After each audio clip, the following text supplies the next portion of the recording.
Assalamu alaikum wa rahmatullah.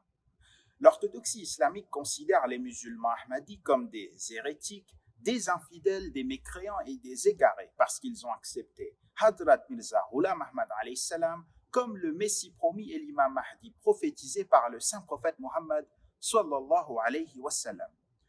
Le fait de dire que le Messie promis est un prophète de Dieu constitue un véritable blasphème selon l'orthodoxie islamique, parce que celle-ci prône la doctrine qu'aucun prophète d'aucune sorte ne peut apparaître après le saint prophète sallallahu alayhi wa sallam. Il serait le dernier prophète au sens temporel et son avènement marque une cessation complète et absolue dans l'arrivée des prophètes de Dieu. De ce fait, nos co-religionnaires non ahmadis soutiennent que l'ahmadiyyat est une supercherie, puisque selon eux, le saint fondateur de cette communauté se doit d'être un imposteur du fait qu'il soit prétendant à l'office prophétique bien longtemps après que celle-ci ait connu une cessation. Sauf qu'en vérité, mes chers amis, nos co-religionnaires non ahmadis ne croient pas véritablement dans cette croyance qui est la cessation dans la prophétie.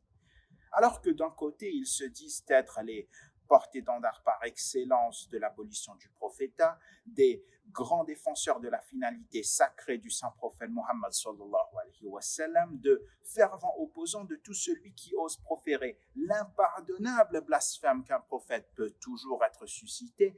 les musulmans non ahmadis se permettent tout de même de se contredire. Ils se contredisent en disant que le prophète Isa ibn Maryam de la nation juive effectuera une descente des cieux à une date postérieure à l'avènement du messager d'Allah sallallahu alayhi wa sallam. Ce retour de Jésus vers la fin des temps, l'un des grands signes de l'eschatologie musulmane,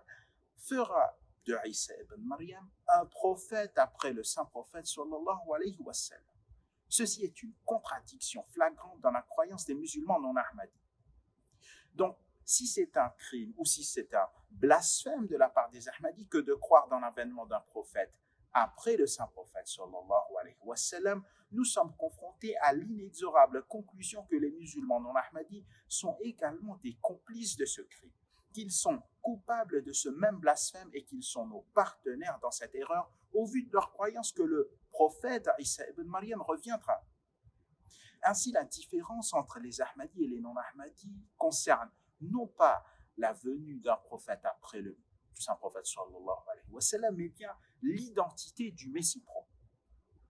La triste vérité, mes chers amis, c'est que nos co-religionnaires non ahmadis ne peuvent tout simplement point tolérer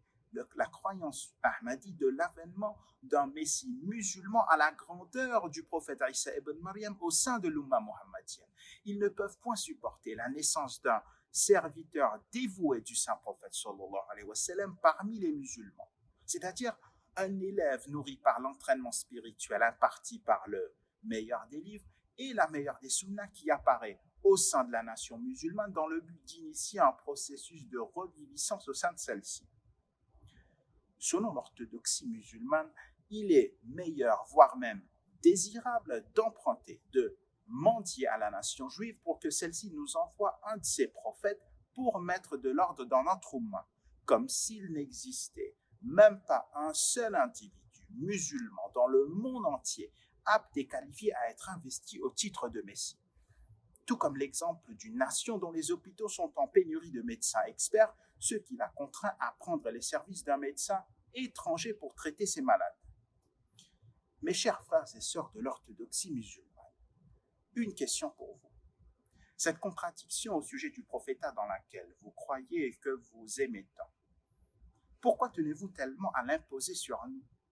N'est-il pas vrai que selon votre croyance, le prophète Isa alayhi salam devra apparaître après l'avènement du saint prophète sallallahu alayhi wa sallam, après que Dieu aura aboli le prophète en toutes ses formes, après que Dieu aura eu décrété qu'aucun prophète ne viendra? Alors pourquoi autant d'opposition à une communauté qui prône une croyance similaire à la vôtre, à l'exception bien sûr du blasphème qui consiste à dire que notre véritable sauveur sera un musulman et non un juif, et que cet umma possède un statut si exalté que des individus au maqam spirituel à l'égal des prophètes du passé peuvent être suscités en son sein?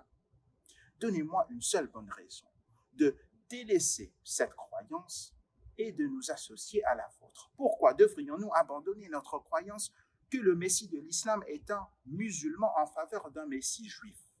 Pourquoi devrions-nous croire qu'aucun prophète ne sera suscité après le messager d'Allah sallallahu alayhi wa sallam pour ensuite nous contredire en disant qu'un prophète sera tout de même suscité après le saint prophète sallallahu alayhi wa sallam, et ensuite de normaliser cette incompatibilité et de s'illusionner en disant que la venue d'un ancien prophète après le messager d'Allah ne brise en aucun cas la finalité du prophète.